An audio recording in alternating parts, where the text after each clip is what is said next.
The NWA.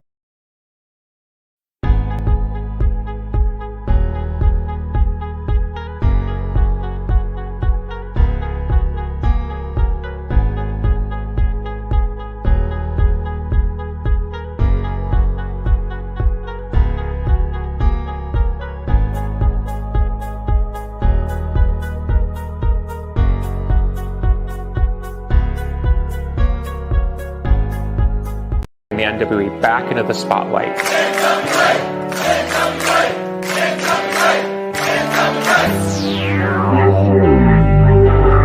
I was thinking that it might be a good idea if you and I formed an alliance. Let's get ready to rumble!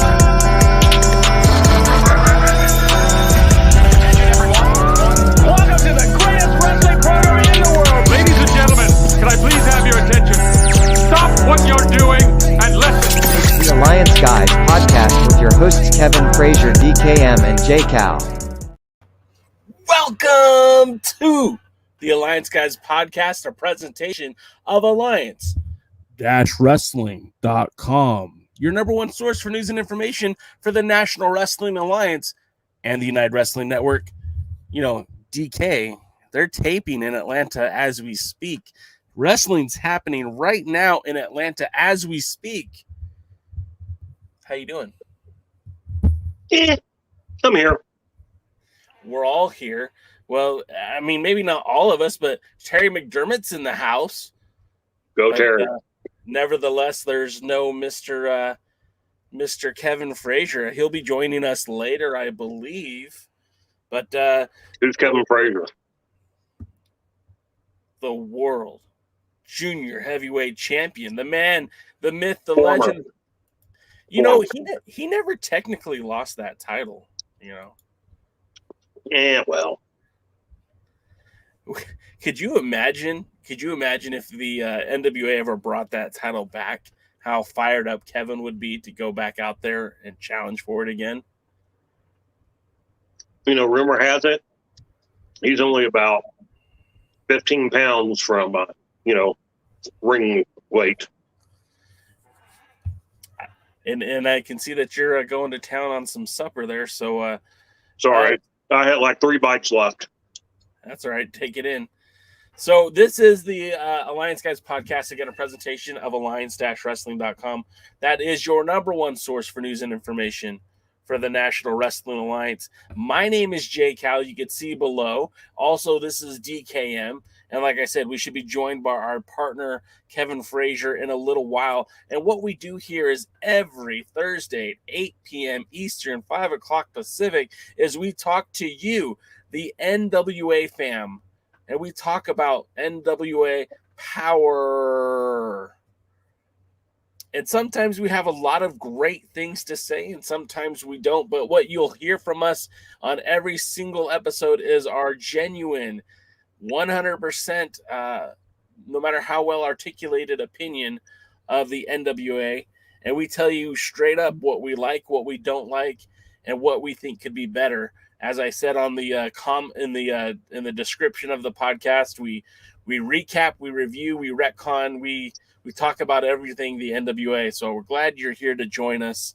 I see Willie Bolton has joined us in the chat. What's up, Willie? How you doing?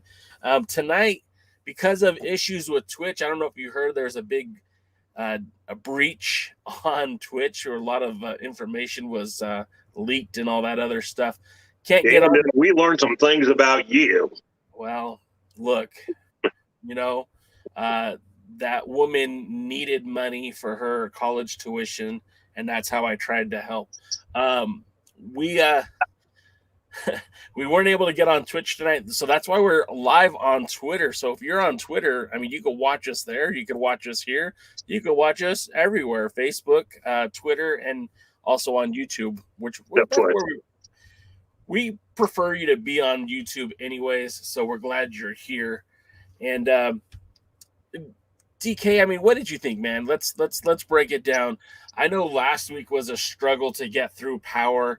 There wasn't a lot of bright spots. This week there was a little bit more.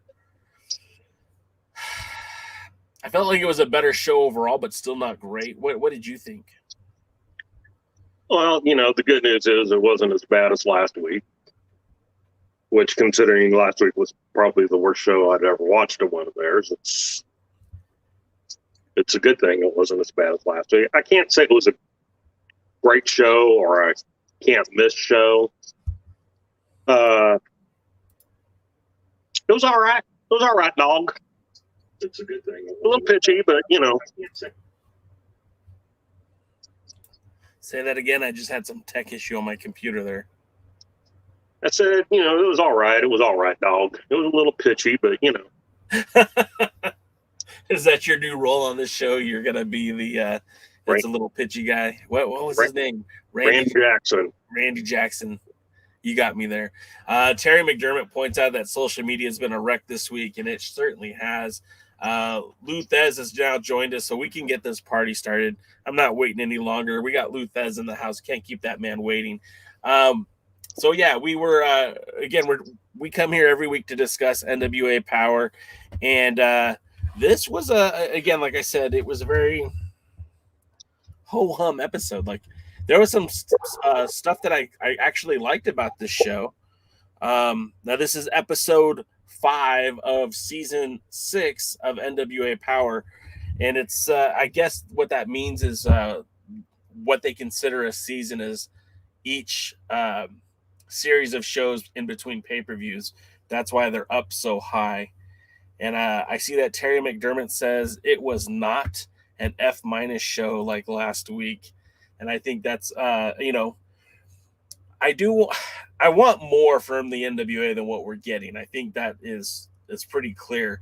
But to Terry's point, this wasn't an F-, but I do feel like there might have been some misses.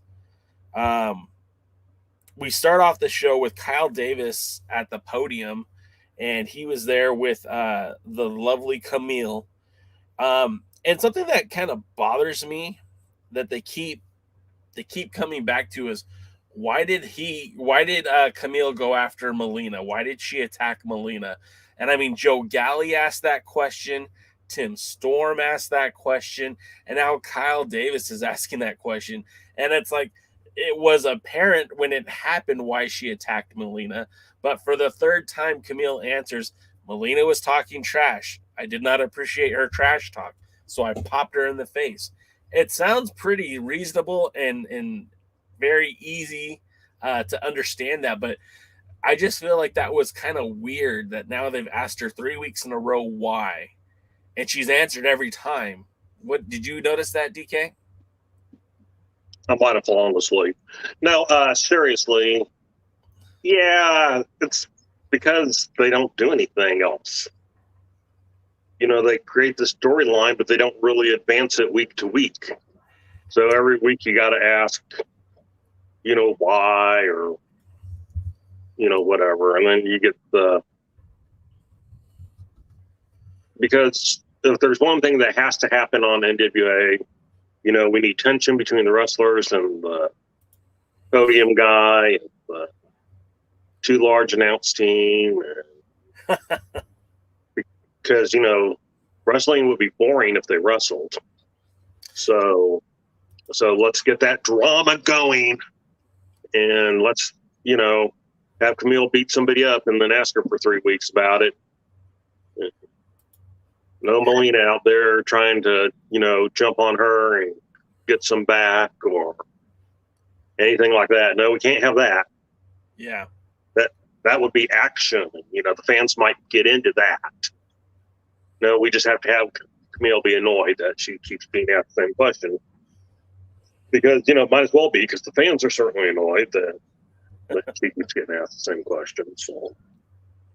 Well, and I think what you said is very, we should notice that. Dave Scooby said, talk shit, get hit. And I mean, it's really self-explanatory. And I think this is one of those times where the NWA, in trying to tell their story, gets a little convoluted. And it's like, you don't need to do the same thing 3 weeks in a row. If you want to talk to Camille, and they did, about the matchup with Strictly Business, teaming against Tim Storm and Nick Aldis, the former world champions, then that would have been perfectly fine. Or they would ask Camille what her intentions are for her next title match or when that might be. Again, stuff that we would be interested in hearing, but the whole Melina stuff is just a little bit on the I'm a little bit over it. NWA Gold pointed out something that I thought was pretty funny. He says, I was surprised that Camille went after Melina's age. Seems like generally an out of bounds area in wrestling and a bit of a rookie error. I think that's not a rookie error. That's people behind the scenes telling her what to do. So, but I mean, without a shadow of a doubt, that's the whole setup. I mean, Camille may have to do her own promos. I don't know. And we'll talk a little bit more about her promo in general once we get to the next two.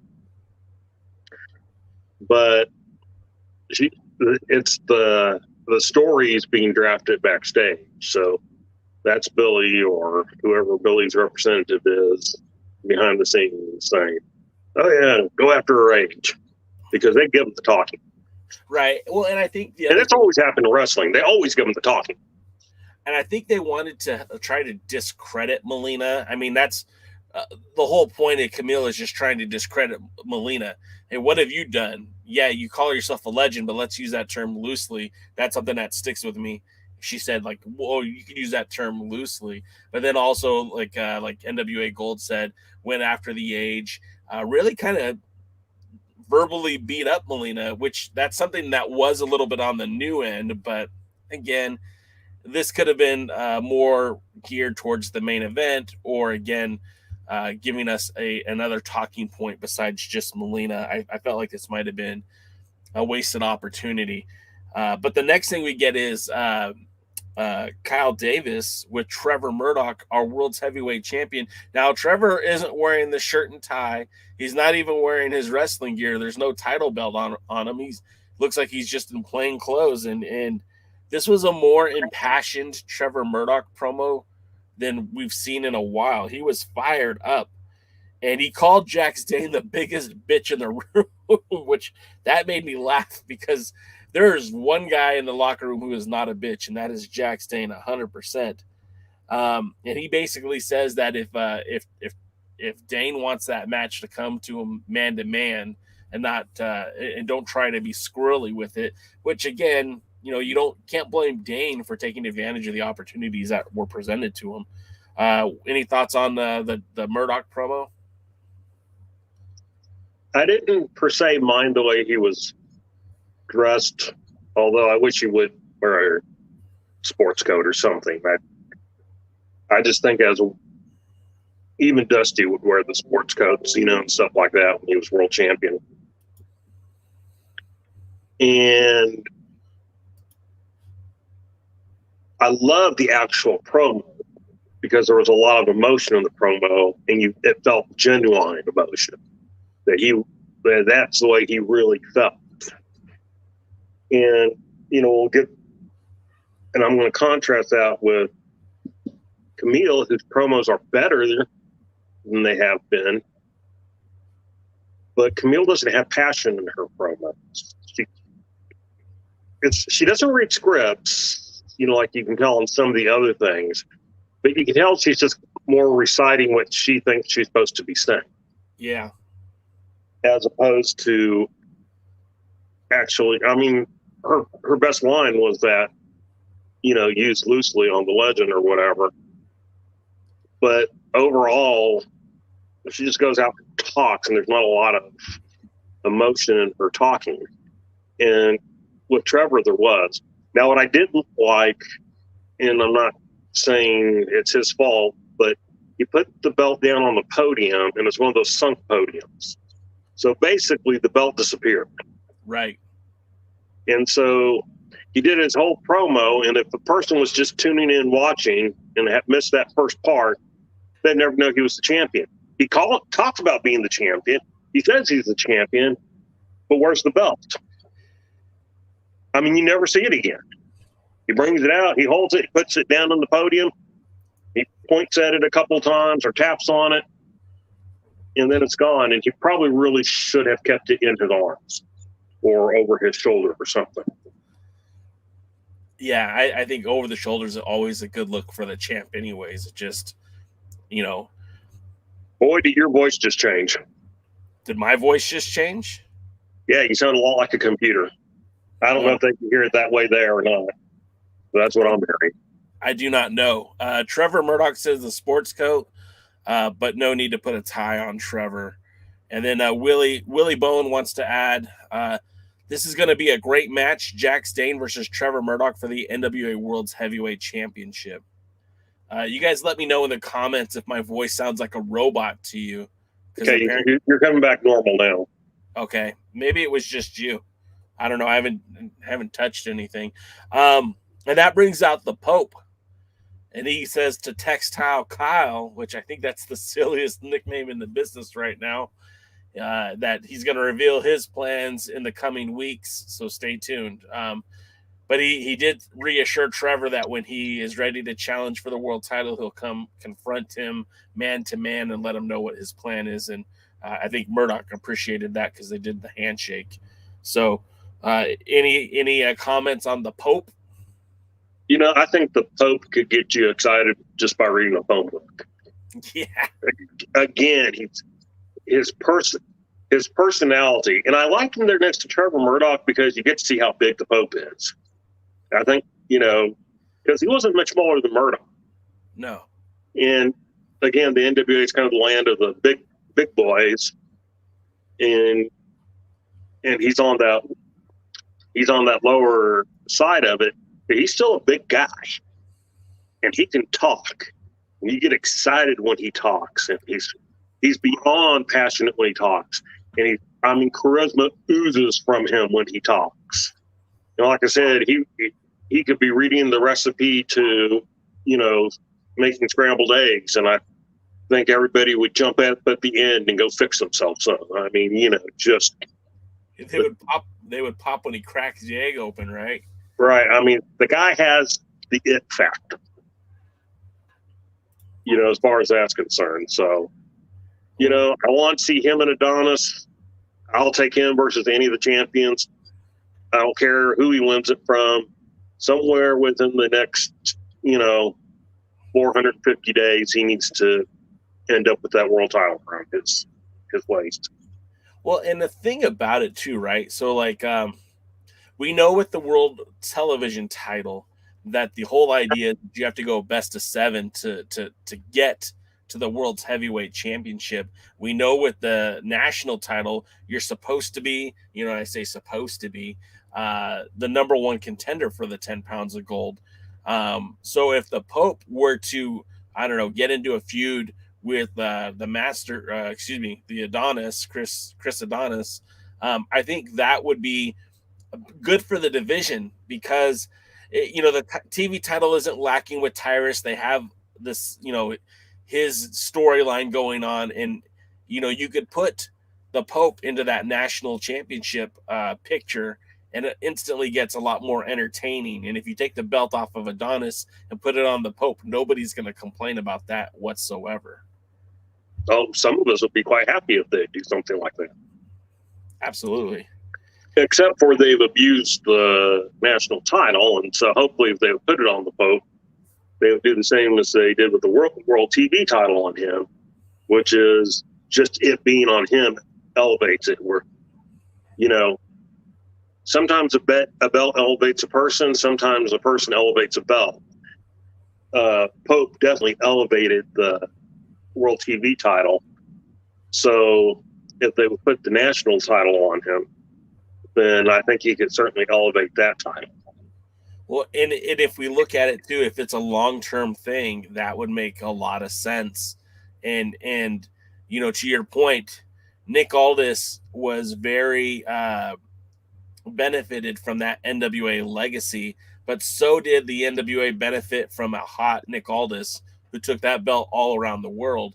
The Pope didn't really go all around the world, but he wrestled in a lot of good matches on TV, cut a lot of good promos, and even had a defense outside of the NWA at Ohio Valley. So it really felt like that title was, like you said, was elevated because the Pope was wearing it.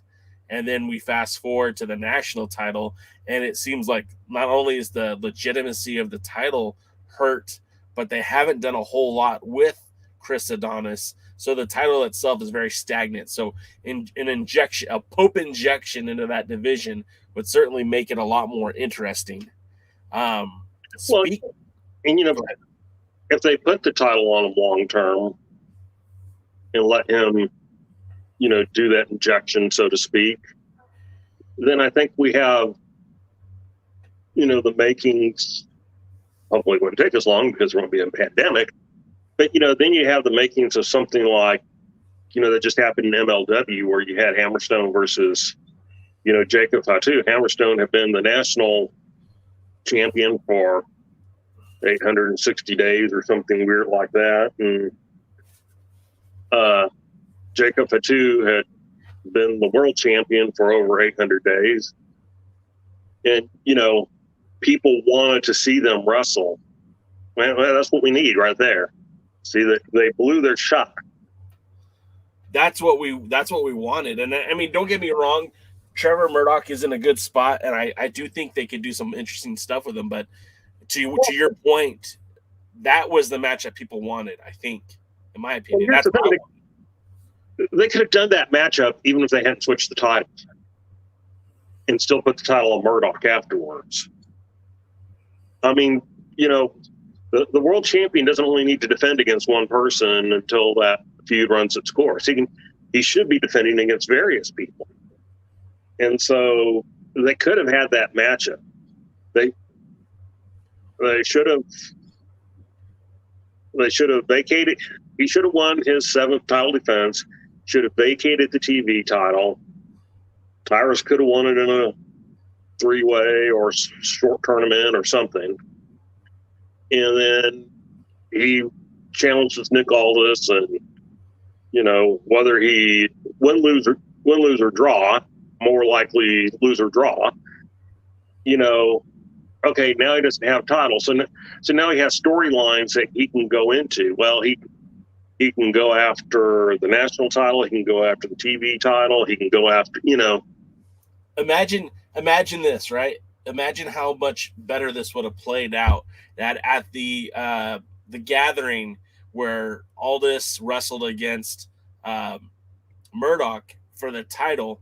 Imagine they would have done that. They would have done the title versus, you know, not title versus title, but the Pope could have brought the TV title to the ring, surrendered it to an NWA official, called out Aldis for his match.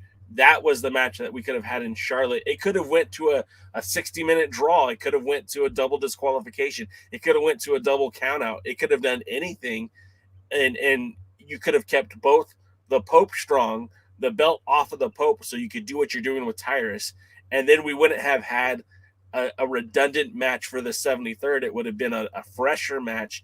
We're still with the same angle that Murdoch is cashing in, And that would have been so much better all the way around. And then you could be using the Pope now to go after the national title because he had a shot at the 10 pounds of gold, didn't get it, but he's still hungry. He still wants that opportunity. So now he's going to go the other way, which is to win the national title and get himself a number one contendership. Right there, we just booked the NWA, the last pay-per-view, the Fan Fest. We booked it better than what the NWA did. You're welcome, Billy. Call me anytime. Real quick, some of the comments in the chat, I do like to point these out. That Terry McDermott says the Pope will be world champion one day. Terry McDermott also said Adonis is a muscle-bound James Ellsworth. And then Willie, of course, I love Willie. Not sure how he means that. What's that? So I'm not sure how he means that. You know, our good friend Lamb, when he's on here, he'll be quick to point out that Ellsworth and Aldis got 1.2 million views on YouTube. So maybe they need more Ellsworth. Not with the accusations against him. No, of course not. Willie says Tyler spends too much time at Burger King and Wendy's. I always laugh at Willie jokes. James Jackson says the masterpiece Chris Adonis. Willie Bowen says Tyrus couldn't win the NWA World Heavyweight Championship even if he was at a buffet. Sorry about that. NWA Gold says the problem with Tyrus' TV champion is that he's hot garbage in the ring. Every time someone wrestles him, he looks like he's wrestling a fridge. I mean, you're onto something with that, Gold. You're onto something with that. And then Dave Scooby says have several contenders fight each other for a chance at the champ. That way you can always circle back and face all the contenders to build the title up. Now, that's something that would be great, but we haven't seen the 10 pounds of gold defended on Power since I think against Ricky Morton back in the first season. I think that's the last time you saw the 10 pounds of gold defended on an episode of Power. And as it is now, we haven't had a single title match on Power since the pay-per-view. No title has been defended. Now, I guess the women's championship is coming up soon. And, excuse me, I take that back. The television title, Tyrus has defended. He defended against Black G's, and he'll be defending against Jordan Clearwater here very soon. But again, the other titles just haven't really been a factor. Not even the men's tag team champions. And speaking of the men's tag team champions, they return. Brian Rosa says, are you guys talking Impact Wrestling? Might as well be. We're talking NWA. And we're talking about the NWA World Tag Team Champions who have come back from Mexico, apparently, to not defend the titles, but to institute a lucha scramble match. And I'll be honest, I've watched a lot of lucha in my day. In fact, I was in Tijuana just a few weeks ago watching Lucha Libre, and I've never seen a match quite like this, where it was a triple threat match with tag team partners. Essentially, all three men are legal at the same time, and it was an elimination match. So even if your partner was eliminated, you could still potentially win the match. It was Rush Freeman and Captain Yuma, also known as the Ill-Begotten. They're Ill-Begotten, all right. Yeah. Marche Rocket and Slice Boogie, and of course, Mecha Wolf and Bestia 666. Yuma was eliminated by La Rebellion. Boogie eliminated Bestia. Mecha Wolf eliminates Boogie. Rocket eliminates Freeman. And Mecha Wolf eliminates Marche. The match itself wasn't bad. But again, this isn't a tag team title match. It doesn't advance any wrestler, per se. Keeping Rush Freeman into the second to the last elimination. I guess that helps him in some ways. Marche looked good in the match, but it just wasn't great. I'd rather see the tag team champions have a non-title tag team match. This just was kind of weird. What were your thoughts, DK? Well, first of all, love them, don't love them, don't care. Johnny Yuma just should not be in the NWA ring. Sorry. He looks like Marco Stunt compared to all these big guys. He is Marco Stunt compared to all these big guys. And it's a joke. I can't take it seriously.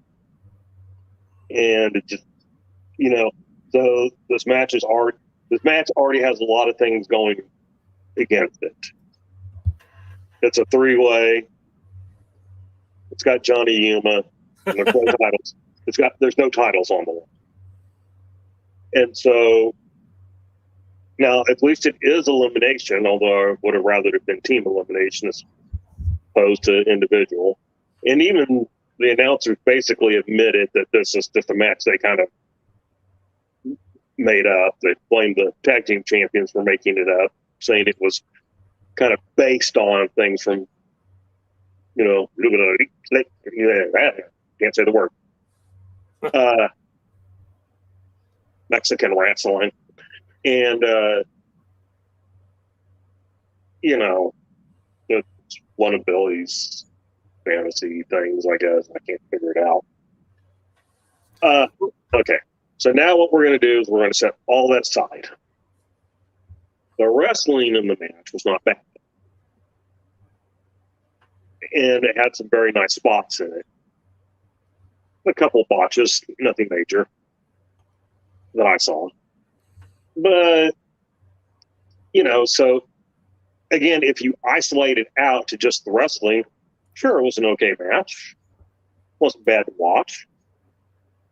But when you filter in all the other stuff around it, it's just, I had no reason to care about it. I had no reason to be invested in it. And, and sports is about investing in something. All of it. All sports is that way. So it's, I don't know. I guess it was the opening match.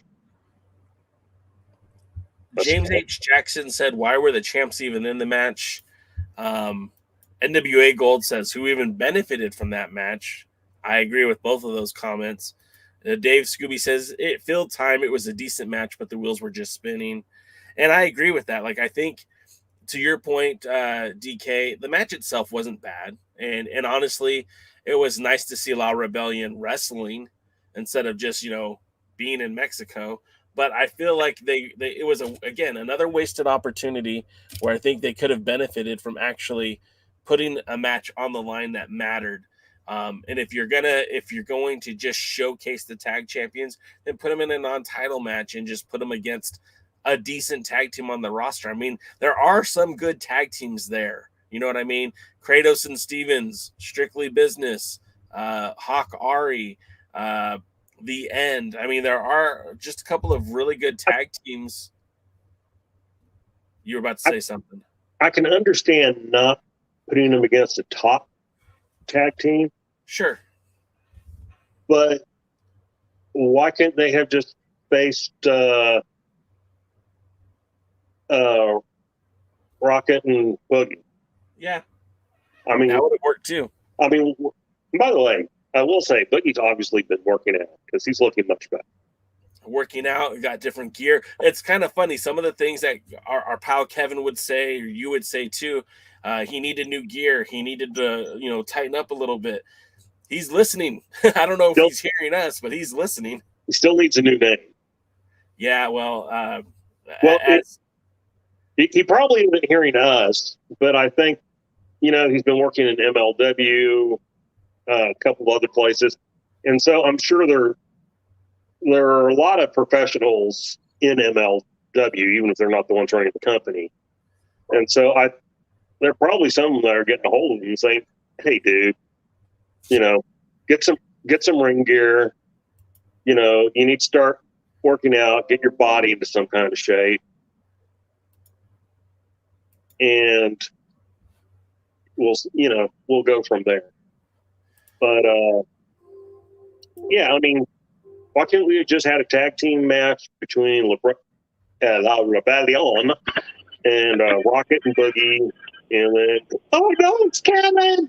And, just had a good opening match where who's going to win, but the challengers can, not look like necessarily just the squash team or jobbers, but you know who's going to win. I have to ask, what does YBK stand for?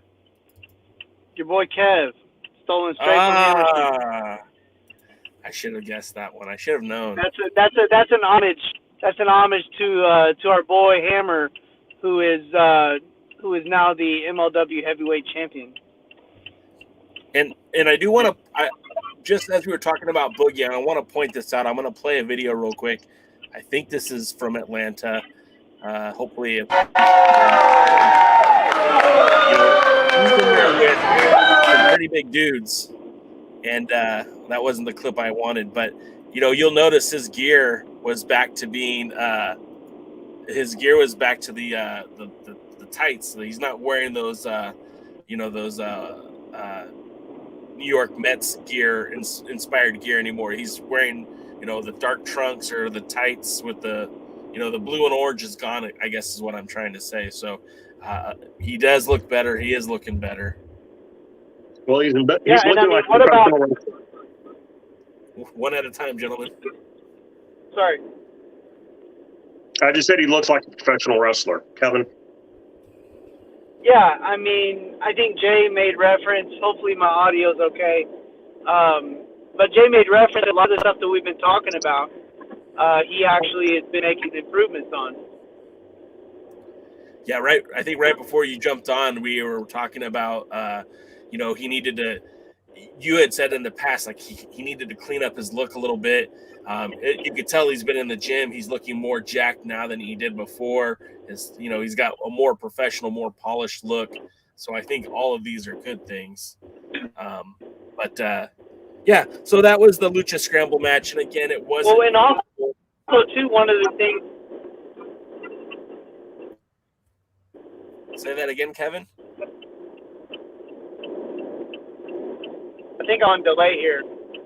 You might be. I said I think I'm on delay here, but yeah, it looks like it. Yeah, I can hop out, guys. I'll jump off and just go into the chat and make my comments in the chat. Okay. So So that was Kevin. And we told you he'd be here later, and we weren't lying. He was here. We didn't say he'd be here the whole show after. No, we didn't. Let me see if I have the better clip I wanted to show.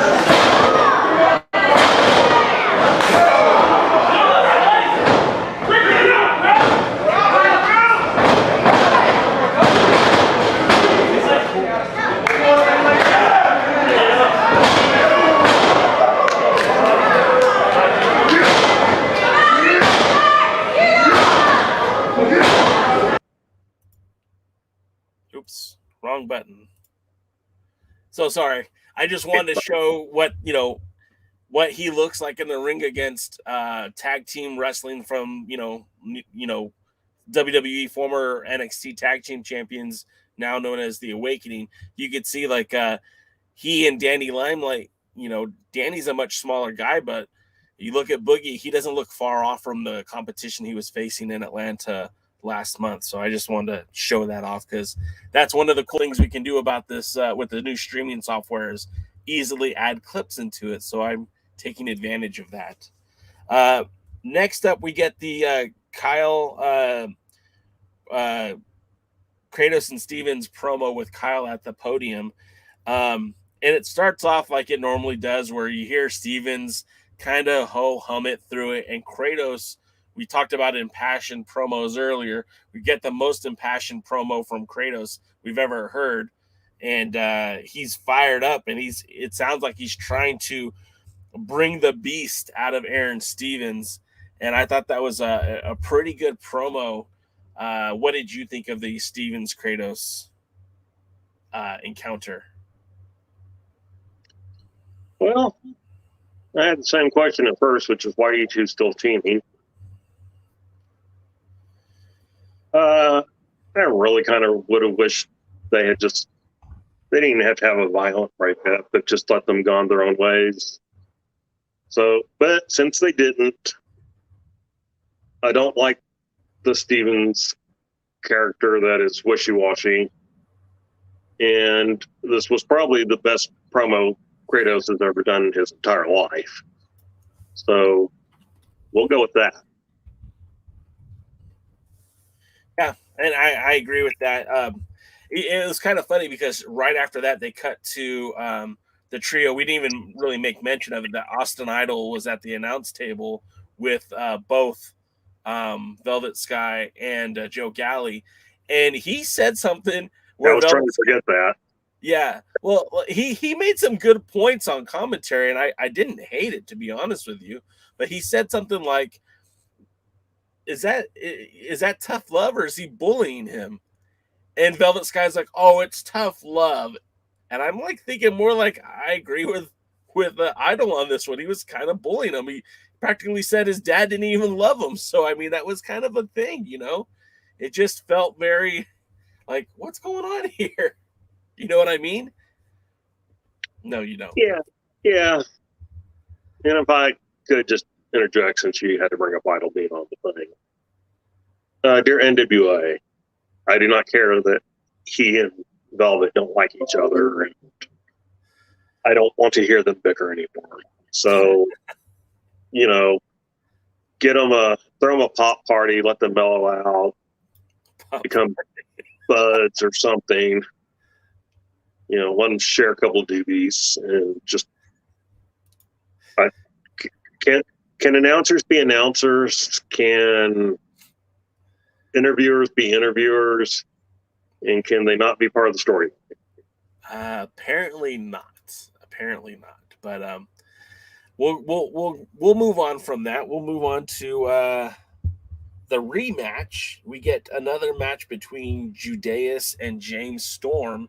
Now, you and I talked last week about that, and I'm saying that Judas and James Storm completely killed any momentum or anything that I wanted to see with that match last week, when James Storm basically beat the crap out of Judas, and they threw the match out because James Storm and Judas weren't listening to the referee. I saw everything I needed to see last week. I didn't even really need to see this match. I'm not even saying this match was bad, but it just seemed very pointless to me because we already saw James Storm do exactly what he said he was going to do, which was beat the crap out of Judas. We saw that again. This match is a little bit more competitive, but still the same result. Storm came out on top with a super kick to end the match. This doesn't bode well for the number one contender for the national championship. DK, what were your thoughts on this one? There are stories that Vince McMahon can tear up scripts to Raw or SmackDown at the last minute and have them completely rewritten. I almost feel like Vince got a hold of whatever their plans were for Judas and tore him up and said, nope, we're not going to do that. He's not going to be the top challenger and indestructible force and challenge Adonis. We're just going to make him fodder for James Storm so James Storm can challenge Adonis again. And, you know, you were the one that was whining about not wanting to see a rematch with Adonis and Jay the God, which I would love to have watched. I would have taken that. I certainly don't want to watch a rematch between Storm and Adonis. In fact, if I can be completely honest here, I feel like we're in a safe place. And I feel like, you know, our fans, you know, support us despite some of our controversial views. But can I just say that Chris Adonis could disappear from TV and I would never miss him. I'm sorry, the man does nothing for me. Kevin put it best. He needs to shave his head. He needs to grow out a beard. He either needs to get fat or really jacked, one of the two, and be a different character. Chris Masters, he's old, he's worn. He was never that good, and I don't even dislike him. I just don't care enough to ever see him again. Yeah. They have done so little, I think, with the character and the character development of Adonis. Oh, since being a part of the NWA, they got him into Strictly Business, and then like, okay, he's set. No, they didn't really do anything with him. But you know, they're also guilty of not doing much with Tom Latimer either, who just sits there week in and week out, you know, biding his time for them to actually do something meaningful with them. But we'll get more into Strictly Business in a little bit. The next moment we get is Mae Valentine back at the podium, and she's interviewing both Lady Frost and Kylie Ray, who are scheduled to face off after the podium.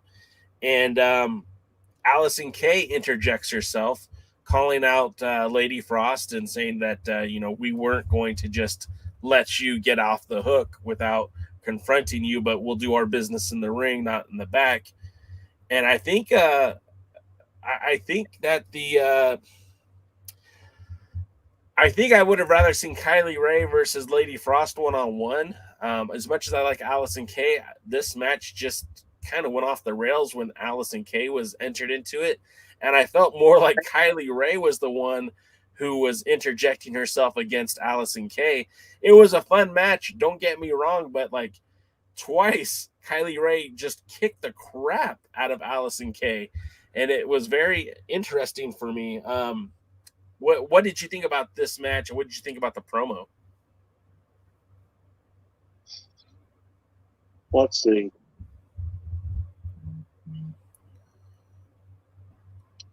Promo, fine. It was what it was. Didn't hate it. Didn't think it was bad. I understood Allison Kay wanting to get her hands on Lady Frost. I mean, I can't say because of the way they booked Lady Frost, I'm just, you know, ever overly excited to see her in anything. And then the match shows why. I'm just not overly excited to see Lady Frost in anything. Because, you know, you and Kevin have pointed out, she has the look. She has the psychology. And she gets beat. And here's the thing. She has psychology in that she'll get up on the ring rope and wait while the other two fight it out, which, why would Allison Kay even care about wrestling Kylie Ray? Allison Kay should have pushed her down and then gone and kicked Lady Frost in the head or in the back while she's up on the ropes, or whatever. So Allison Kay's in that ring to insert herself in this match so she can get a Lady Frost, and then she kind of ignores Lady Frost. Yeah. And then, so the psychology of wanting to stay away from it while the other two fight it out, okay, there's an essence of that makes sense other than the other two ignoring her. But then it never does her any good. She did the exact same thing in the Women's Cup thing, and it did work for her there. When she got in the ring, she was quickly eliminated. Once she became a part of this, she didn't look that good in the ring as far as getting a ton of offense in and being overly impressive. And then Kylie Ray made her tap, right? I mean, it wasn't even like it's not even like she got pinned. She quit. And it was a quick tap too. Yeah. I mean, as soon as the move was in, it was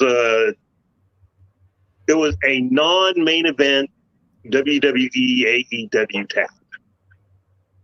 For those of you that understand what that means. It was, in other words, they get the finisher on and they tap. And the only time that doesn't happen is in the main event. And so it was just absolutely, positively ridiculous. Yeah. And I feel like, And by the way, this is one of those matches that if you take all the bull crap away and isolate just the match, it wasn't that good anyway. And it sucks because I really feel like the talent was there. You know what I mean? It just the execution wasn't. Right.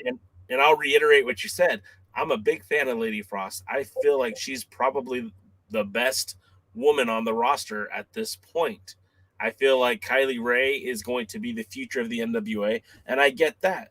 But I feel like if the beef between Lady Frost and Allison Kay or Team Hex is what you're trying to put over here, then maybe there should have been more interaction between those two.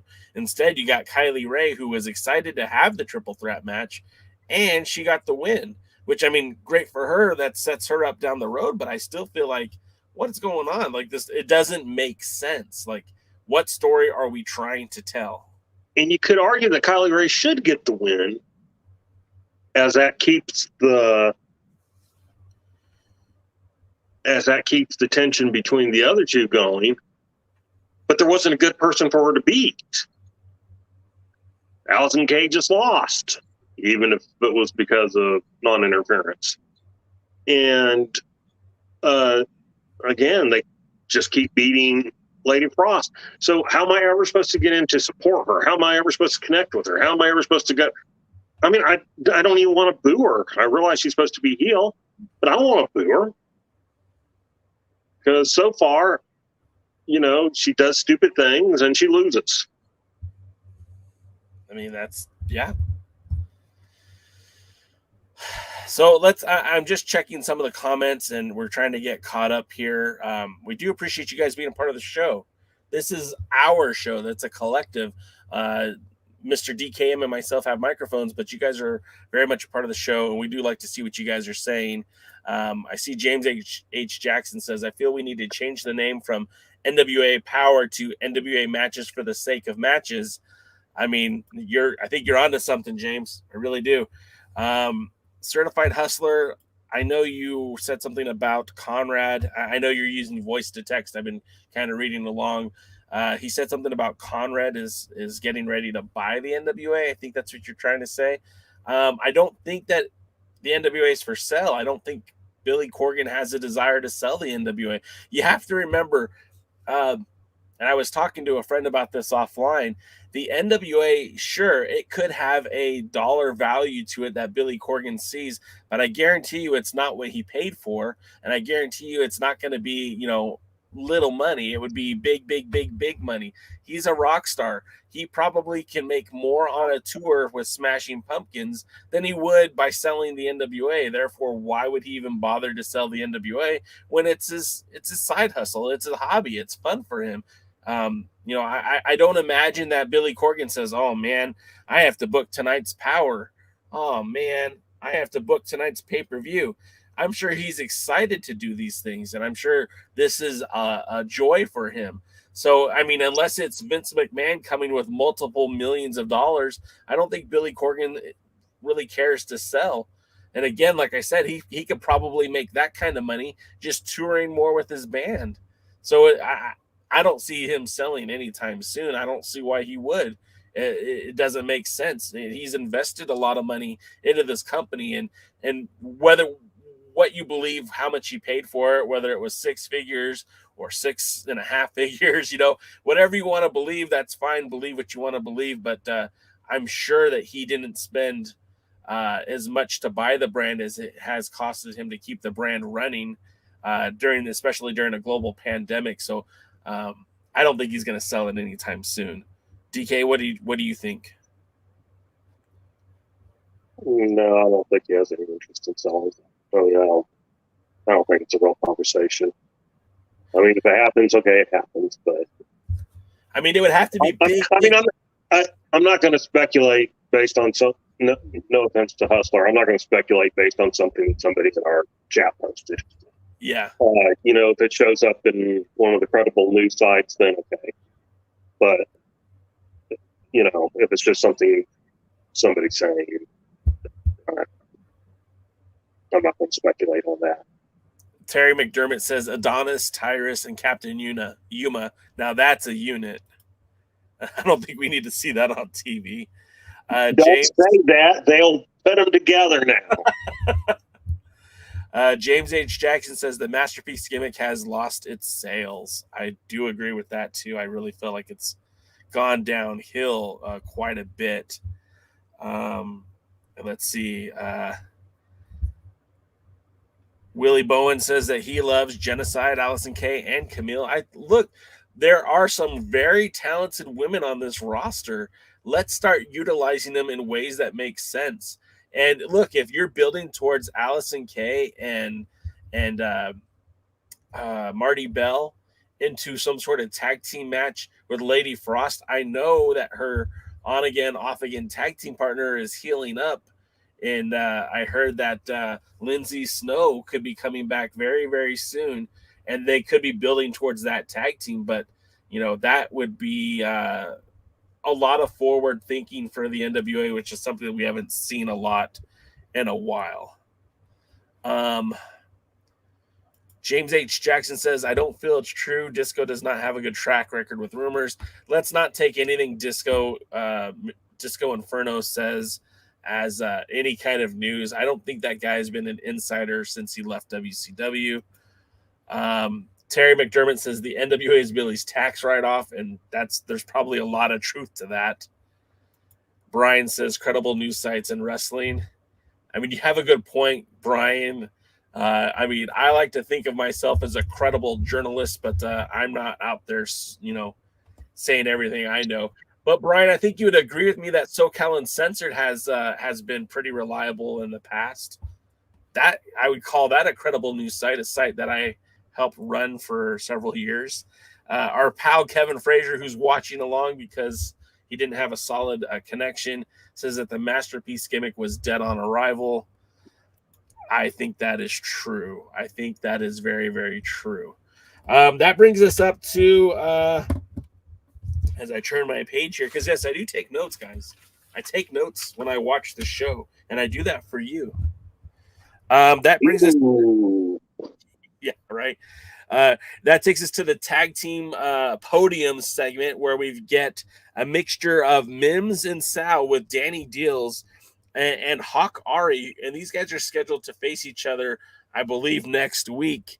And it's kind of like a mutual admiration society. Neither one of them are saying anything negative about the other until Danny Deals starts, chiming in that Sour Naro is the reason why everyone's here. And it just seemed kind of... I don't know. Again, they were building this up just to be interrupted by Idol Sports Management. And that's when we get more or less the announcement that Tyrus is going to face off against Jordan Clearwater, who promises to give 130%. That's 30% more than he gave, or 20% more than he gave than Scion did in their match. DKM, thoughts on these promos? Thoughts on any of it? Well, you didn't cover the important part, which was when, Baldy got fed up and left. So they had to bring in Mae Young to finish. Oh, he didn't. Oh, you're right, but he didn't get fed up. Tyrus demanded he leave, and they wanted the blonde hair, blue eyed girl to come out there, which kind of like is more the same on the Fox News with Tyrus. You see what that proves? Is I didn't care. I didn't watch it. I got up and stretched and, looked at my phone and did anything but pay attention because it was 100% meaningless. I don't give a flying flip about any of them. The NWA cannot book, and they certainly do nothing to make me interested in the majority of the stories they are trying to tell, especially this TV taping. I don't know what happened. I don't know how much weed Billy smoked. I don't know if he got a new signed. I don't know what happened that he went so far back into this one, or if whoever he listened to last time, he decided not to listen to this time. I mean, people. I don't know. I know why I pay for it. I pay for it so I can have fun on these nights. Talking with Jay and Kevin. Sometimes Kevin. And I don't know why anyone else does. I just really, really, really. They should, Brian. They should pay us to watch this, because I don't know why we would pay them anymore. So, okay, that's my rant for this thing. Jay, you're going to have to take it for about a minute because my alarm went off and I have to take medicines. Oh, no worries. So we'll just front and center, right? You guys can see the background a little bit. Just reading more of your guys' comments, and since DK is taking a break here, I'll get to some of your comments. Terry McDermott, I do appreciate you saying that. The podcasts on Power are really better than Power itself. Willie Bowen says, if Billy Corgan did sell the NWA, then David Marquez should buy it, which I like that.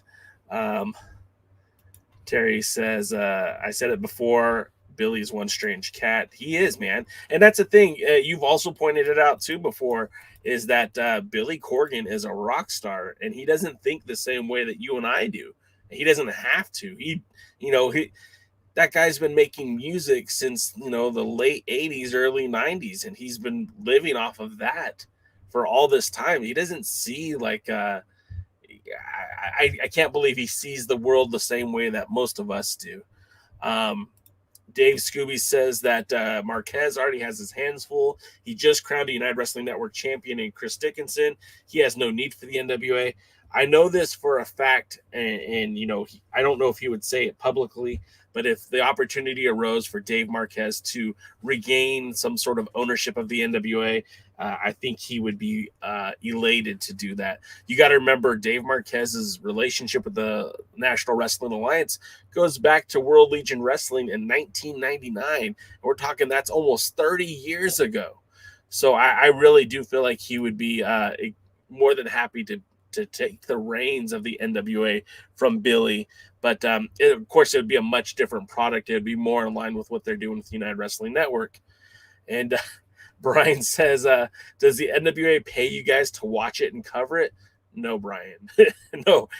They couldn't afford to pay us, because then they'd want us to tell us what to talk about. They'd want to censor what we talk about. And it's honest. Like, this show is definitely an honest show. We give you our honest opinion. If you're enjoying the show, that's great, man. I'm glad you enjoy it. I wish I could enjoy this show. I've been a long supporter of the National Wrestling Alliance going back for the last, 20 years or so. I've been covering the NWA since 2007 via this website, alliance-wrestling.com. We've been doing a podcast on the NWA since 2009 that is now transitioned to a YouTube TV show, and we're on Twitter, and we're on Spotify, and we're on Facebook, and this is all built on our passion for the NWA. But that doesn't happen. That doesn't happen if the NWA had been this terrible all along. And I do feel like the wheels on this show, the pay-per-views, both of the pay-per-views were so good and very solid. They're really good pay-per-views, but then the TV show just went off the rails. And I don't know if that's because they didn't plan things out better or what happened, but Brian points something out here that I wanted to also address. He says, I think people forget that the actual concept of the NWA, it never was supposed to be a single promotion, but a collection of promotions working together. The real NWA died years ago. I mean, the spirit of the NWA died, died with the territory system, but the NWA has been around. And I mean, I don't want to discredit what the NWA has become, because that really leaves out a lot of people who have contributed to the success of that brand over the years. And I mean, we're talking, it was just like, it's 2021. So we're like 7 years removed from NWA World's Heavyweight Championship being defended at Wrestle Kingdom, right? With Rob Conway. And I think he defended against Satoshi Kojima, who won the belt, I think. So, I mean, there's a lot of history there with the NWA. And I don't want to be short-sighted and say that it died. It's never died, and to me, it'll never die as long as somebody's paying to watch it. But I like this. This is another counter argument. Sean Mega says we already saw the NWA Marquez era. That's fair. James says, DK, I pay for it to chat with all of y'all in here. I do appreciate that, James. This is fun. I enjoy talking to you guys about the show, and I definitely enjoy it more than watching the show. Now, that doesn't mean that there aren't elements of the show that I really, really do enjoy, but they're far and few in between. Our pal Kev says the production of the show was lackluster. It's been downhill since they left the Georgia Public Broadcasting Studio. And then Chief Deadpool says, I know we're going match by match here, but these recent episodes of Power have had some great wrestling on them, and these matches today were no exception. Do you all really want 2 months ago? And Chef Deadpool, I guess what I'm going to say is there are some bright moments to the show. As DK pointed out earlier, like the tag team match, the Lucha Scramble, which didn't make sense booking wise, had some pretty good wrestling in it. Not great, but not horrible. But I kind of agree that I thought the women's match was pretty good. I enjoyed watching it, but again, what story was it trying to tell, and why did we see so much of Kylie Ray and Allison Kay when they were building? The promo was building towards Lady Frost and Allison Kay. It just stuff like that. It doesn't make a lot of sense. If you're going to put on a match like that, make it make sense. That's all. Well, here I'll respond a little bit to that one too, which is I don't know what the guy's watching. I mean, again, isolated, ignoring everything. Even isolated, I didn't like the ladies' match. I didn't think it was that good. I thought it was sloppy and everything. And so the last set of tapings I thought were better. So I don't know if that was 2 months ago or 1 month ago or when exactly. I guess this was the 6th week of this particular set of tapings. So, maybe I do want to go back to 2 months ago. I know I certainly want to go back to pre-pandemic. And I didn't particularly love all their shows pre-pandemic, but they made a hell of a lot more sense. So I don't know if it was Dave Marquez or if it was Dave Lagana that caused that, but they certainly made more sense. Do you remember when your biggest complaint about the show was the question mark? Yes. And I think that's... I've always said that the question mark was a perfect example of something that in an isolated long taping can get over, but would probably never get over if it was just a week-to-week tape. Yeah. And especially since it was all hardcore fans, that it was their kind of first set of tapings, and it was all the hardcore fans there and everything. But I long for those days. Let me interrupt you, though, real quick, because Chef Deadpool wanted to make some clarification. He says, what he meant was, do we want to go back to the era of Jordan Clearwater laying down for Tyrus? And yeah, you're right. I don't want that either. But let's not compare bad and awful, because they're both not very good. And the show used to be a lot better than it is now. And I'm not saying it wouldn't take much to get back to where it should be. But some of these storylines... But let's get to that. That was one of. We can argue whether we want Clearwater to get beat up by Tyrus, but at least they were using Tyrus in the way that Tyrus should be used. My problem was that they were using it for Clearwater. So again, it was, it was some booking choices. What happened, I didn't have anything against. It was who was against that I had a problem. Right. So I can't say that. I don't know that I wanted Black G's to control the opening segments of his match with Tyrus. That was just ridiculous to me. Yeah. And so, we can go down match by match and say, well, I thought this one was better than that one. But the truth is, they have not been that good since they returned. Their pay-per-views tend to be better and have a tendency to put on better matches on their pay-per-views, but their tapings just are garbage, a lot of them. And I do understand the production values aren't quite what some people like here in St. Louis, but let's understand when you're in a studio in wherever, you set the place up how you want it, and it's a studio, and it's meant for cameras, Yep. and it has light, and it's meant to record TV. They're in a hotel here. I mean, a ballroom, and unless you're WWE or maybe AEW, I'm not even sure with them, you're not going to have the best production value out there. Things aren't going to look as great. And it doesn't help that they were recording so much with a crowd, with no crowd, with a small crowd, with, a loud, annoying crowd, whatever. So, again, 4 days of wrestling probably was burning some people out. Well, and then I think also when you start talking about it too, and James H. Jackson said it, get a booker that's not Billy, that would help.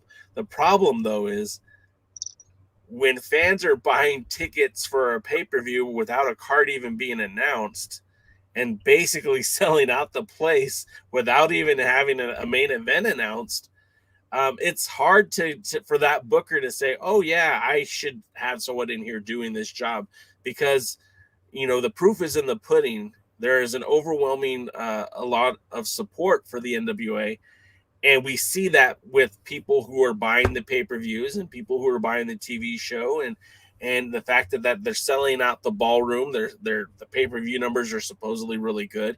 If you guys are ordering the pay-per-views without a card being announced, why would they change anything? Yeah, and look, there are plenty of bad bookers out there. Sure. I mean, I'd say Tony Khan's a bad booker. And although things on AEW have looked up, I think when they looked up, it's because he's gotten talent that know what they're doing, and that people have heard of. And even with all that, they still haven't cracked their highest rating ever, which was their first show. So,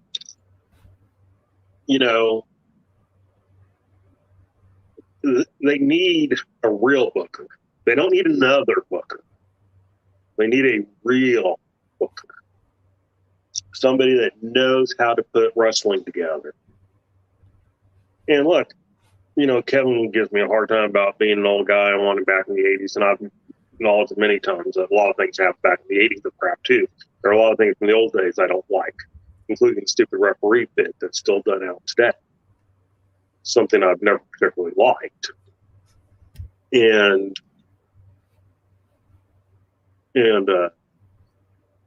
it's just, you can put on good modern wrestling. It just needs to make sense. And right now, nothing makes sense. And, Billy is, I will give them this. We all knew what the main event was going to be. We can say it wasn't announced to the last moment, which is true, but we all knew what it was going to be. And so they did kind of sell out on Aldis versus Murdoch. But,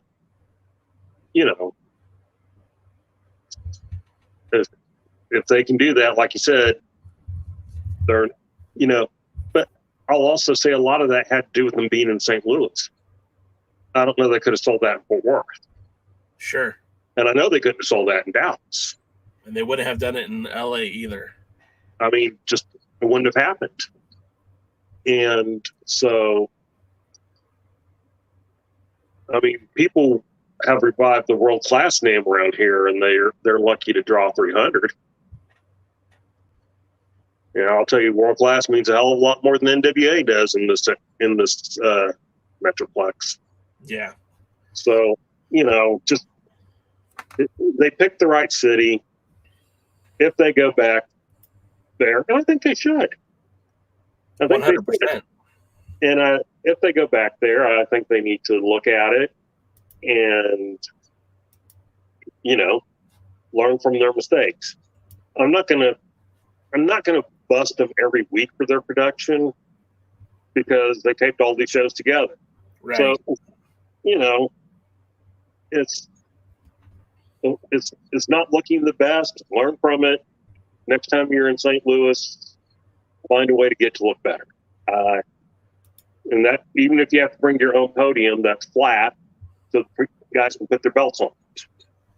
I mean, they're using a podium from the hotel, and it's just some speakers spoke. Take a breath for a second. I think Brian Russell is getting ready to invite you to a wrestling show. Wait, DKM lives in Texas? Yes, DKM lives in Texas. He lives in Fort Worth. He's the mayor of Fort Worth. No, not that, but I do.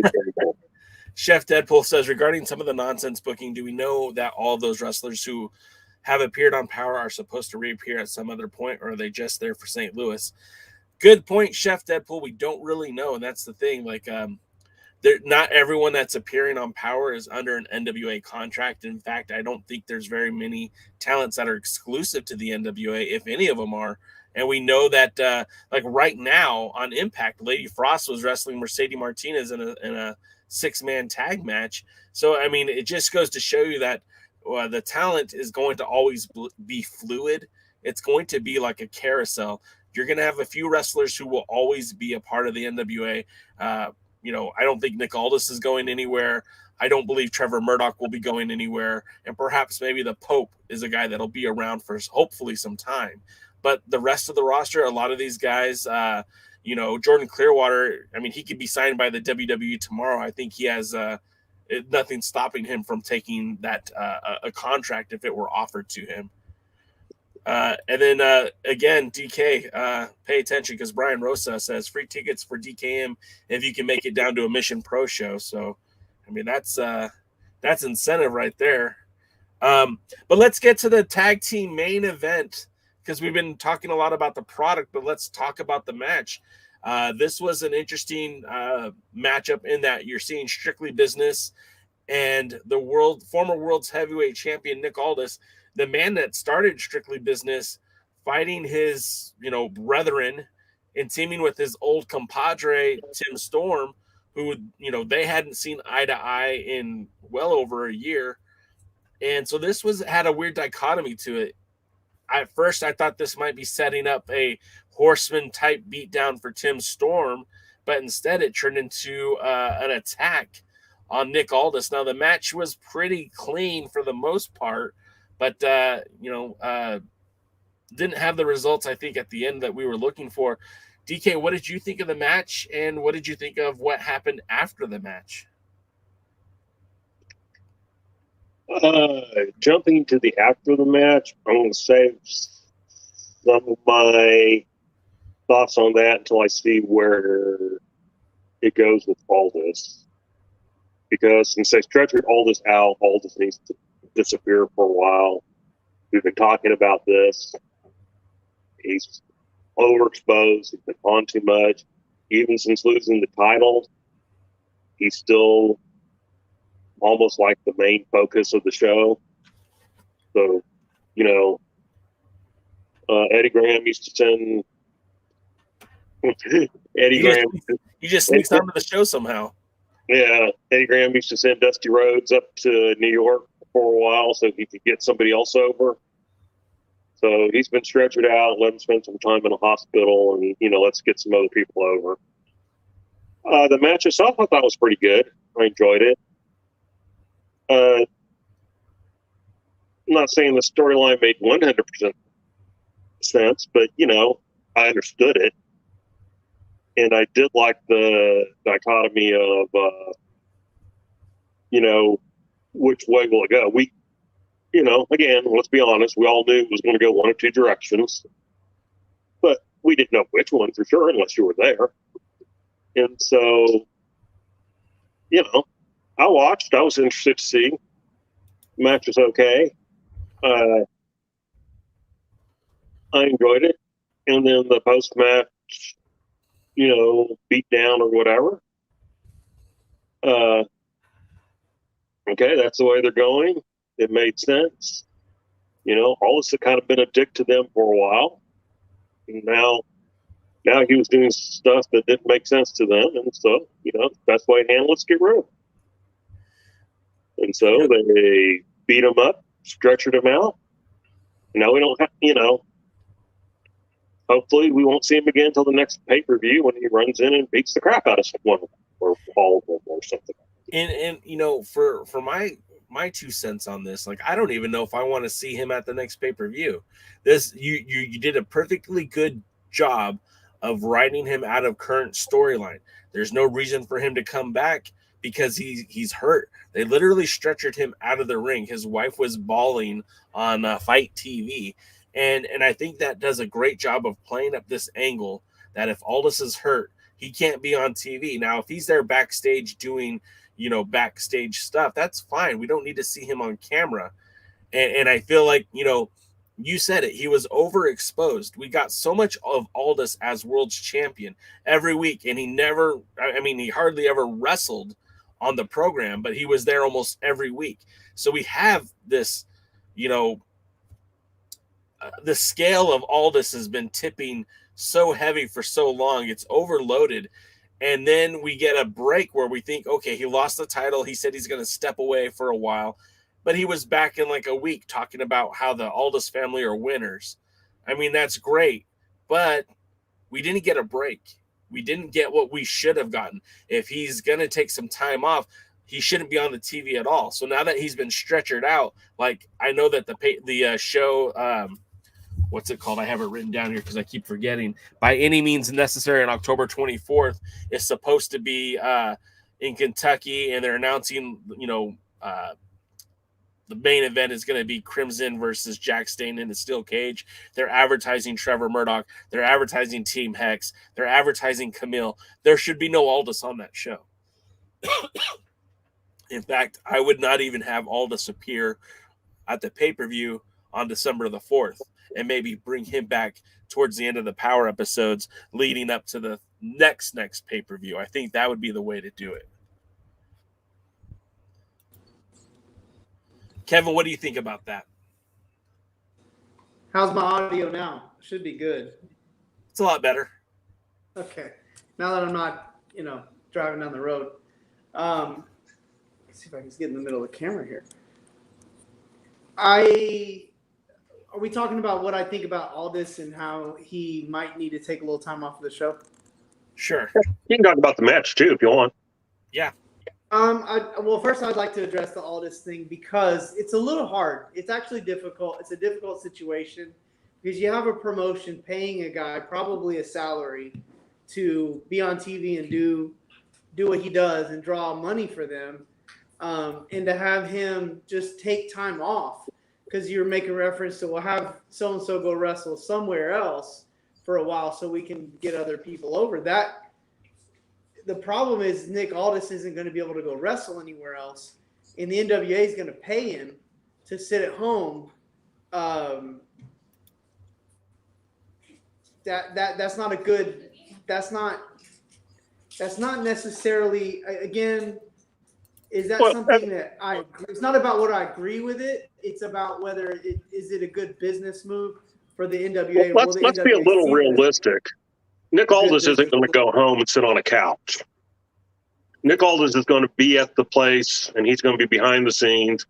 He's one of the producers.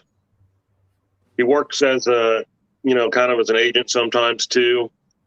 So they're still going to be getting value from Nick Aldis. It's not like they're paying him to sit on a couch. I get that. I'm just saying they're paying him to be their top draw, not to be their agent. And I know that the price for an agent is not nearly as high as the price for main event talent. So I think that's a conflict for the NWA that they're having to probably deal with. And if you still see all this here and there doing things on television, that's probably why. I'm not saying that I agree that it would be a good idea for him to take time away from TV, but I also don't know how how the NWA is going to feel about taking their what would you call it, their cash cow, so to speak, and taking him off TV and paying him TV money, money to be their top guy when he's actually not even competing. And that's just But when it reaches the point that you no longer want to see his face or hear his voice, and I really didn't want to watch this match. And 90% of the reason was Nick Aldis. I mean, as the old saying goes, I can't miss him if he doesn't go away. I don't disagree. I don't disagree at all. I'm just talking about the economics. If you see him stay anyways in some capacity, it's because they're probably trying to get some mileage out of the money they're paying him. I'm not saying it's right or wrong. I'm just saying that's a dilemma the NWA has to deal with. Now take a breath for a second, Kevin, because I do just want to point out two things. Number one, our pal Luthez was there at the show live, and he said it was underwhelming, to be honest. So, I mean, him watching that match as well as the beatdown afterwards, they being there live, said it was underwhelming. So I think that should be noted. And then Willie Bowen has a question for you, Kev, specifically. Did you ever wrestle Austin Aries? I know it's off topic, but dude, patiently looking for that answer. You know how close that match came to happening on multiple occasions, because that was some locker room talk, especially when we're talking about when I would do tryouts with ROH and be in the locker room and stuff like that. I mean, that was almost immediate. There might have been some politicking that kept that from happening. But it happened a lot, Jay.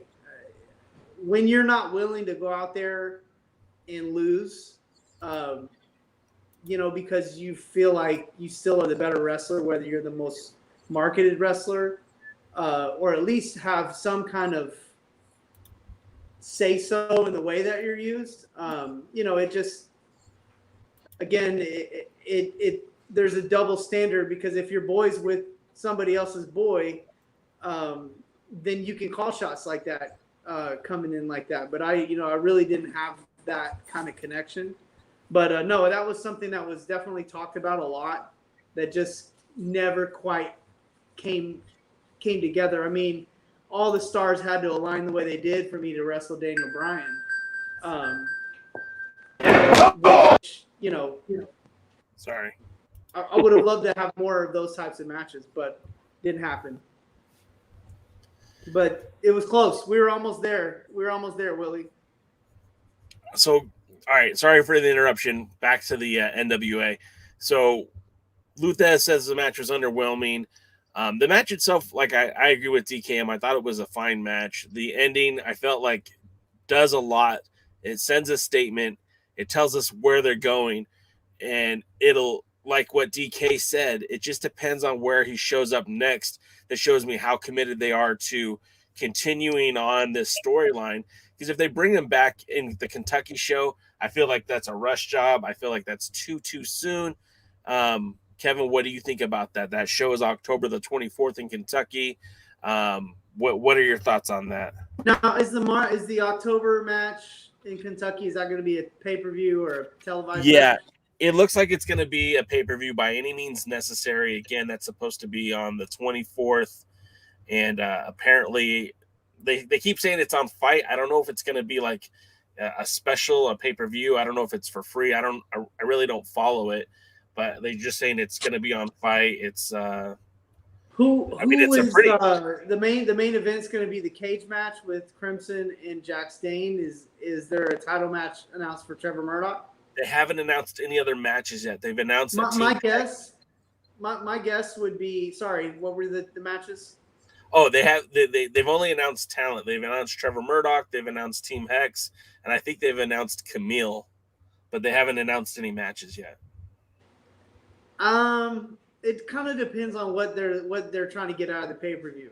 If they're trying to further storylines in the pay-per-view, obviously some storylines are going to get furthered, but some of these shows like this can end up being kind of like one-off, kind of dream matches that don't have a lot to do with the main stories, and then you may have 2 or 3 matches that do. And this may be this may be one of those times where I think when you see Nick Aldis again, it's going to be like him running in to get his revenge against Latimer and Adonis kind of thing. That or the other side of that, the other thing that you actually alluded to that I really did think about was, maybe we do have a big swerve, which they could have swerved this and make Aldis still the heel. But the problem with that is it decredits everything that was done to him in the ring. So it just, I would say the next time you see Aldis, I don't think it's going to be that long, but you're going to see him come running out and, maybe injured a little bit or something of that nature and interject himself against like Latimer. And I think a feud between him and Latimer would be great. I hope that's what they're building towards. Magnus and Braun, right? Right. Hey, and I want to make reference to when you're talking about Magnus, because I never watched a lot of TNA and stuff, but one of the other big distracting points of this show, it has been week in and week out, was the announcing. The play-by-play was huge distraction. I know you like Jay Galley. I don't. I don't like Velvet. I don't. Austin Idol is only palatable for a short amount of time if he's going out there to promote something. What you need? Napkins out of the thing? Okay. But no, I think unless you're doing like a short, you know how it is. Like you're doing like, unless he's out there for a short time, I don't like that.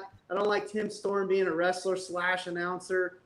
I really think they need to get like a really balanced announce crew out there where you have somewhat of a protagonist and an antagonist. And if you're going to do a 3-guy or 3-man woman group, you need a protagonist, antagonist, and an analyst. And I just think right now you've got 3 baby faces talking over each other all the time.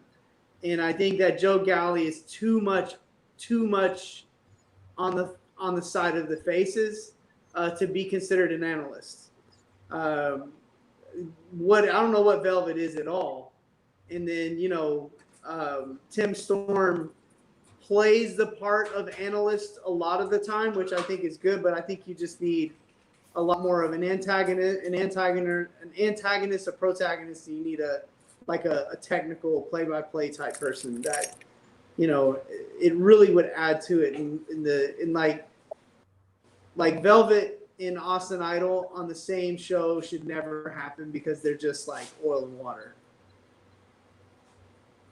Yeah, I do kind of agree with you on that, where I do feel like they would benefit for a little bit more direction at the announce booth. When it was Jim Cornette and Joe Galley, your Galley was your play-by-play, Cornette was your color. And, even though even Cornette had a more of a bias towards the baby faces too, it still worked. And with Stu Bennett, it was almost the opposite, where he was more of the heel color, but he was a heel, and that was his bias as well. But since both of those guys have been removed from the program, with Tim Storm and Galley, it was okay. I think adding Velvet Sky, you're right. I feel like she's kind of lost in it. Yeah. But like, I feel like there's opportunity for her to get better. And we've seen moments where she seems to get better. But again, it's all with everything in wrestling, Kevin, I think you'll admit or agree, it's repetition. And when you do 4 shows in a month and then don't do anything for like another 8 weeks, 9 weeks, and then come back, it's hard to get better from that repetition. Well, and let me throw in here too. For me, the problem, as Kevin was describing it, is I'm going to throw it back to being the booking. Why is Joe Galley and everybody else part of the storyline? I mean, our much talked about Nick Aldis used to yell at Joe Galley while wrestling. and he'd take time to go to the corner and yell at Joe and, and everything. And I would point out, I go, are you talking, Jay? No. There, I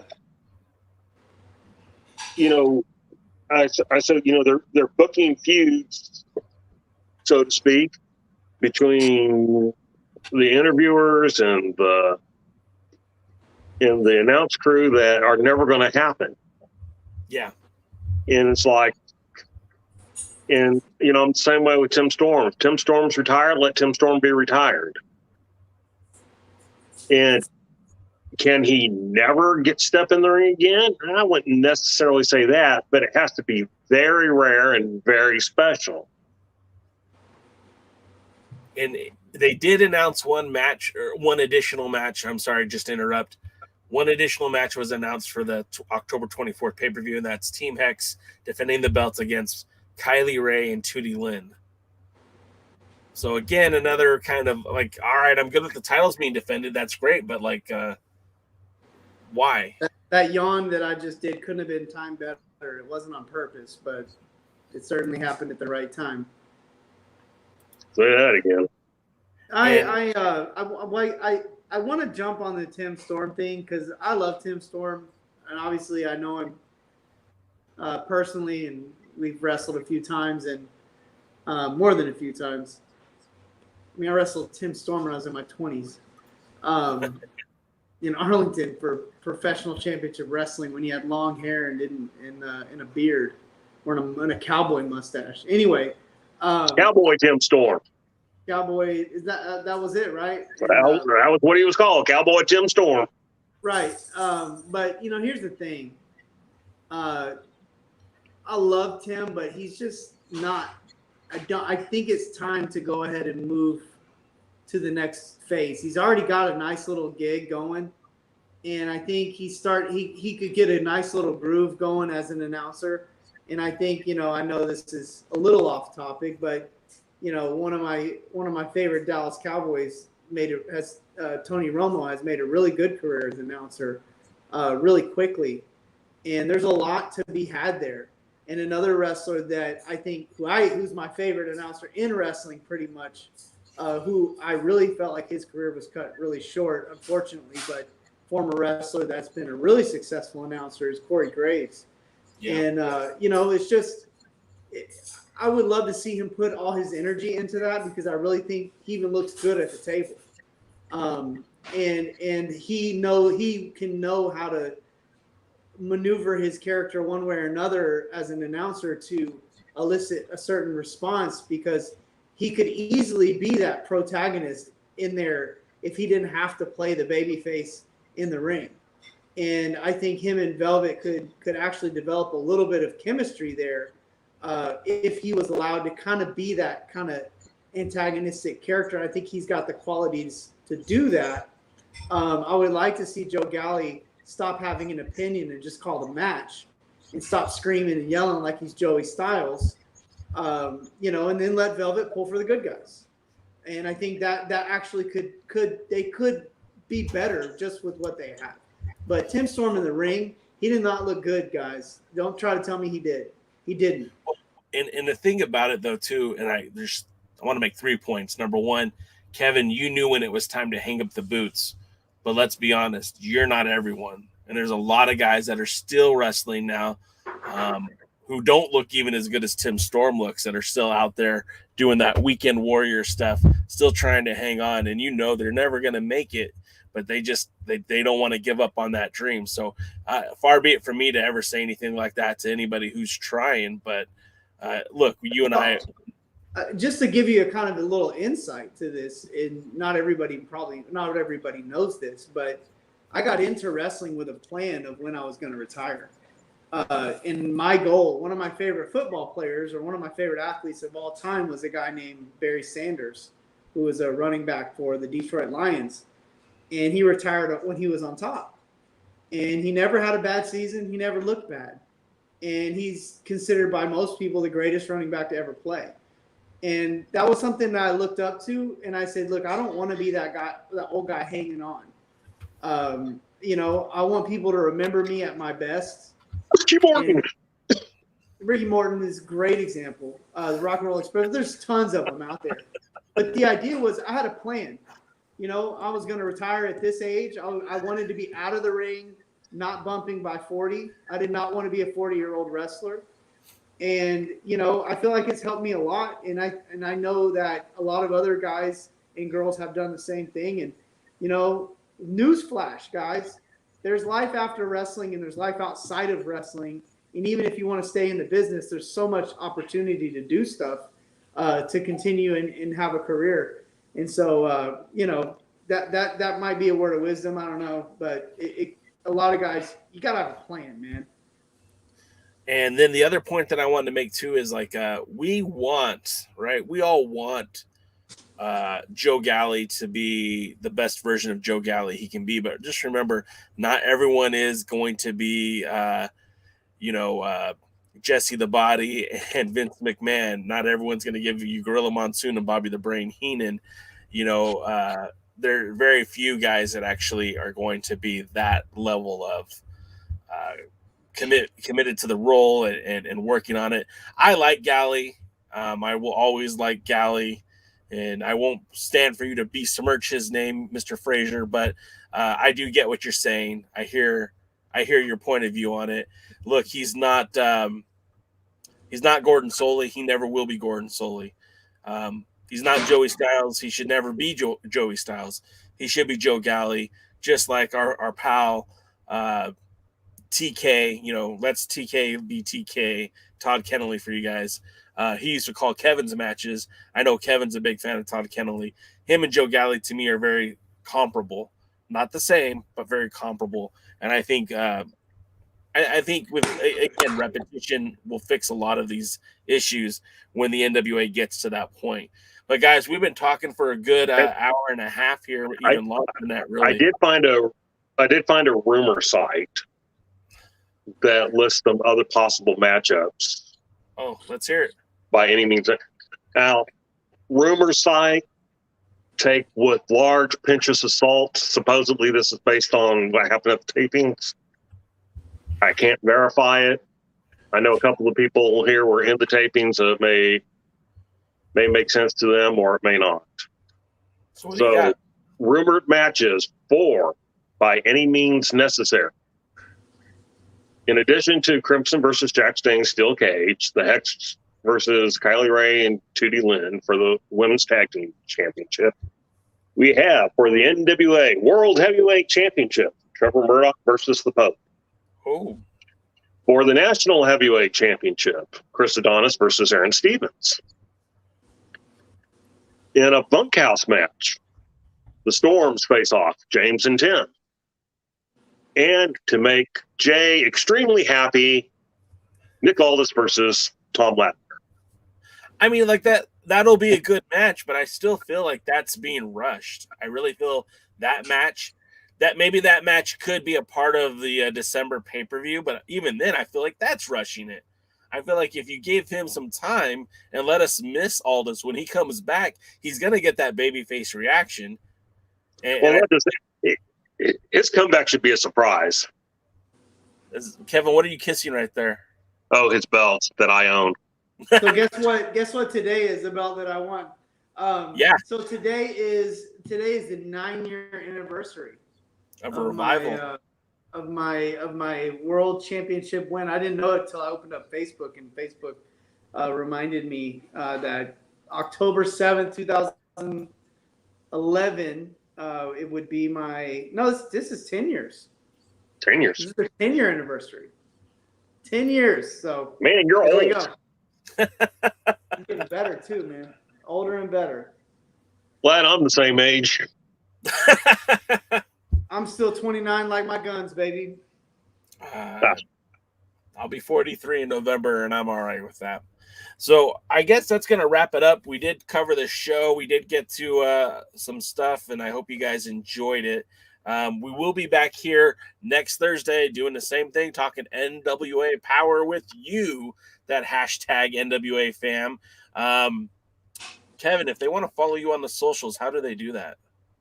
You can find all my retweets on Twitter, Kevin Lee Frazier, just like the name at the bottom, just with the LEE in the middle. Same handle on Instagram. And then if you want to check out some of my wrestling, you go over to YouTube, search Kevin Douglas Wrestling, and you'll get plenty of stuff on there. And you can also go to my channel, Kevin Douglas 247. I'm still here, but my camera's dead. Sorry. DK. Hey, your camera never dies, man. Dude, it gives me a good hour, and then after that, everything's questionable. DK, if they want to follow you on social media, how can they do that? I can't see you. Oh, no, sorry. If you want to follow me on social media, you're foolish, but you can get some of my thoughts, opinions about combat sports in general, including pro wrestling, amateur wrestling, politics, boxing, at DKMFWTX on Twitter. And any other way to follow you? Well, I mean, I have Facebook and I have Instagram, but I don't talk a lot of wrestling on either one of them. So I guess on Facebook, I'm sharing some stuff from our local Fort Worth promotion. You can look up Devin Mercer for that. You got invited to go to Mission Pro, so I hope you take them up on that offer.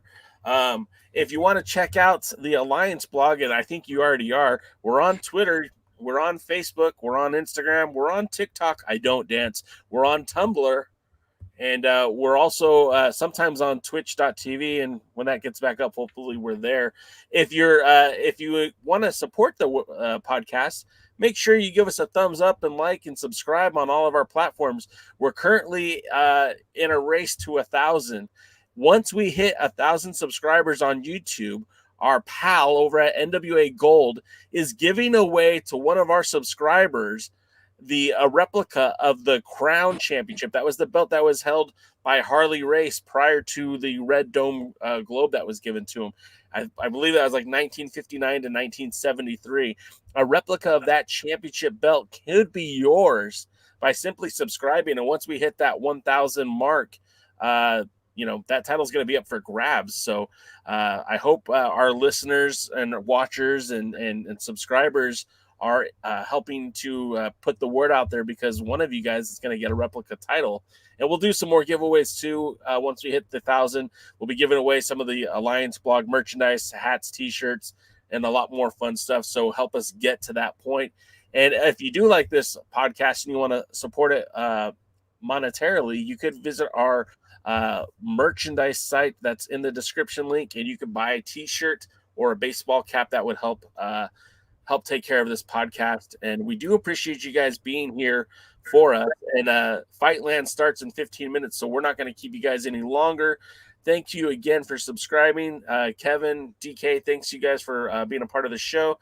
And until next time, buy the dip, and we'll see you at the matches. Good night now.